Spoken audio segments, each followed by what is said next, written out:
So this first presentation has to introduce you into what bias is. So we will see how we will get from the human mind works with all the bias that it includes. We will see what bias is, how it affects our everyday life, how it could be translated into an AI system, and in general, how it would shape our interaction with the technology. First of all, let's give the description of what bias is. When we're talking about bias, we refer that we do a weighting towards in favor or against an idea or something or perception. So we may be in favor of something or we may be against something, but this affects our decision or our way of thinking to a way that it might be more closed-minded, or it might be also unfair and maybe producing some discriminations on others or ourselves. These biases may be innate, may lie in the way we think originally, but may be learned socially or from the system within we apply. So this certainly affects our judgment positively, but also negatively. Bias in everyday life can be found, for example, in decision-making. Some bias, some weight over towards something against or in favor of this, may cloud our judgment, may affect our decisions. Also, bias can be found in the media and in communication. For example, biased information may affect public opinion, may shape public opinion and how we perceive events. Also, bias is found in the research, as we come from academia and the research sector. Bias, for example, can create other results or the interpretation of the results, and we may find ourselves concluding false facts. So, how all these things can influence our lives and our daily life. Our perception may be influenced. How we view the world, how we view people or events and facts around us. It can also affect our relationships with others and the world. We will misunderstand things. We may be found in conflicts, or we may create discriminations towards others, or we may experience some discriminations due to bias in relationships. Also, bias is a vital threat to objectivity, as every single one of us is a subject and he views the world in his own perspective. So the keyword is objectivity. To touch the truth as it is in an objective way. So if we don't gain objectivity, then we might find ourselves in a place of unfairness. So how can we help ourselves from biases, since this is so, let's say, rooted in our behavior as humans? The first step is to recognize bias, to understand that bias are everywhere in our everyday interactions and in our everyday thinking. So if we recognize them, it is the first step to mitigate them. Let's see some types of bias so that we can understand how easily it is to find bias in our everyday life. The basic idea of the basic types of bias are confirmation bias. Confirmation bias can happen when somebody chooses information that is in favor of his beliefs, his own beliefs. So he chooses to select this information that can confirm himself over his ideas and his original views of the world. This kind of bias, for example, can happen in an in-group form of bias. So this may be favor members of one's group. So people that are like me or are in my group may be favored against others. And out-group bias, which is exactly the opposite, so that we are negative towards people that are outside of our group and are unlike us. All this creates discrimination and unfairness. Some other types of bias in general. The first and original type of bias is cognitive bias, the bias that is created by the way we think, the way our brain works. This is an error in thinking, and it may affect our judgments, our decision-making, and our relationships with others. Selection bias, when we, on purpose, or not always in purpose, but by a wrong methodology, for example, we select data or we select information to interpret the world. So this selective methodology may be full of bias and will affect the final result. Such a result is anchoring bias. Anchoring bias is when we try to interpret the world by the first information that we get, the first impression, as we say. So we rely our whole thinking and perception on this first impression or this first piece of information that we will have. Another kind of bias is attribution. Usually attribution is a way to attribute, to blame something on somebody or some fact. So this is a way that we choose to explain the world works, and maybe in full of bias. Implicit bias now, implicit bias is something more unconscious. It's something like habits, an unconscious attitude, including stereotypes, based on stereotypes. And this kind of bias affects our understanding, but also our actions towards others and within the environment, and after all, our decisions. Such kinds of implicit bias, for example, is gender bias, when upon gender we assume some facts about other, or we may, based on gender, for example, make some discriminations on employment, education, and all this will lead to gender inequality. Race, it can be an object of bias. Age bias, so that according to somebody's age, we determine some things, and socioeconomic bias. All this kind of implicit bias, based on the demographics, as we say, of some people, lead to inequality and discriminations after all. And I will close the section with the different types of bias with this slide, which includes some, let's say, types of thinking. So how we perceive the world and how we think kind of bias. We have the hindsight bias, the I knew it all along phenomenon. In this kind of bias, we tend to see events as something that we usually know, something that we expect.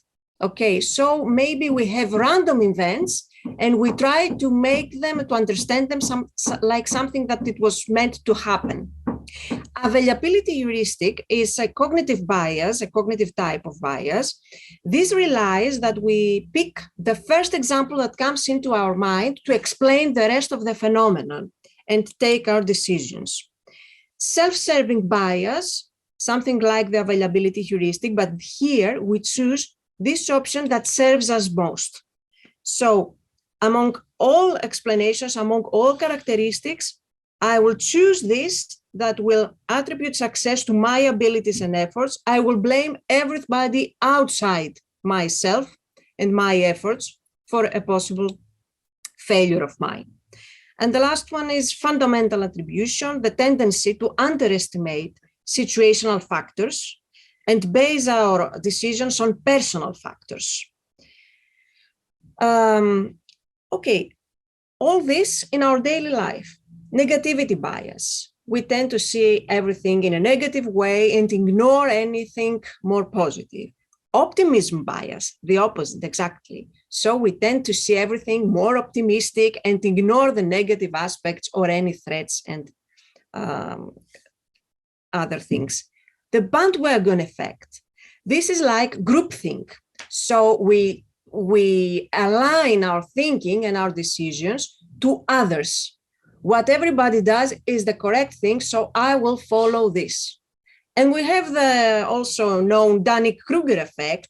This is also a cognitive bias, and it is linked to the low ability of individuals to understand that they know less things. So the less they know, the more they think they know, and they have this overconfidence that they know many things, so they cannot understand the limited ability and need to learn more. How can we mitigate all this? So bias is everywhere. Bias is, as I said, rooted in our behavior and in our way of thinking. After all, objectivity is hard to be achieved since we all have our own subjective way of viewing things. The first step, as I said initially, is to understand what bias is and to be aware of our biases, to recognize them. Since we can recognize a bias in our way of thinking or in our decision-making procedure, then it is possible that we may mitigate them. Another option is, since we know the presence of bias, to seek other views, to seek diverse perspectives, engage with different viewpoints, the opposite viewpoints from ours, challenge our way of thinking so that we can balance these biases. And one other option is these checks and balances, structures to check the bias proportion in our way of thinking or in the decision-making procedure so that we can minimize this influence. Now, bias is, as we said, a source of discrimination, a source of inequality, and is very important to be recognized, especially when we are talking about policy making or governance, which affects the lives of many people. Bias can impact policy making and governments and can lead to decisions that will not effectively address the issues and may favor some groups or may not favor some others. Okay, so may be unjust to some others. To be aware of these biases for policymakers and for people who make decisions can help mitigate these effects and can lead to more equitable, more effective decisions. So let's see some examples of confirmation bias in policymaking. Policymakers, for example, are very prone to confirmation bias.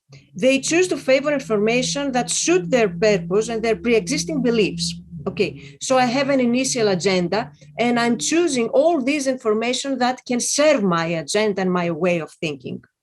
An example, a policymaker who is in favor of harsh penalties, okay, against crime, will disproportionately focus on studies that support this view and will ignore research that may suggest some social programs, some educational programs that may help people in this case.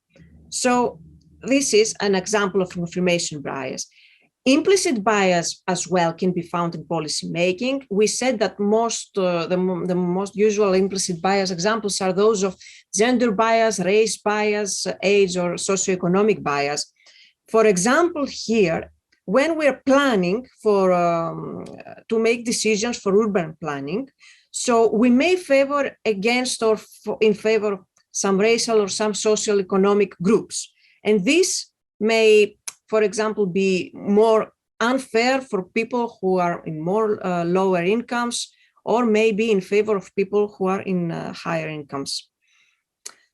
So groupthink, of course, the last group of types of bias I showed you was about all these psychological effects in decision making.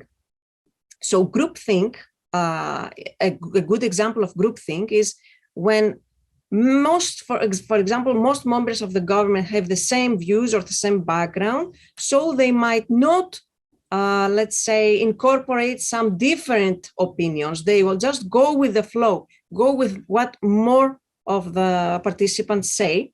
And this may impact, of course, the decisions on different demographic groups. So, just let's go to the most important now. We see that bias is everywhere. Bias is a characteristic of human behavior. Now we're talking about how we can create artificial intelligence systems, okay, that will, let's say, recreate the human behavior, but we need to exclude the biases. So we see a paradox, this AI paradox. These systems are created by humans, are supposed to be trained to produce human-alike results. But we also know that human behavior is full of bias, but we need to get the systems done without the bias. So this is a paradox that we're trying to deal here. The bias in artificial systems, intelligent systems, will happen possibly when an algorithm may produce false results, or the data that are included in these systems are selectively imported, or some machine learning process errors. You will see this in the next presentations of the next presenters. So let me close with this. We have artificial intelligence. Artificial intelligence is here. It promises to be transparent and to eliminate discriminations and inequalities. However, to achieve completely bias-free AI is a challenge and needs an effort from everybody, from all stakeholders. The first step is to understand what bias is so that we can recognize it and mitigate it. But mitigate bias in human decision-making and AI systems, which is crucial and for a fair and equitable society. But we need to remember always that bias is part of the human cognition, and the first step to mitigate it is to understand it and be able to recognize it. Bias has the potential to affect our decisions, our perception of reality, and can create serious discriminations and inequalities. So we have to keep on trying to detect bias, to mitigate bias, so that we can achieve fairness, openness, and objectivity in all aspects of our lives, and also in AI systems in the future. Thank you for your attention.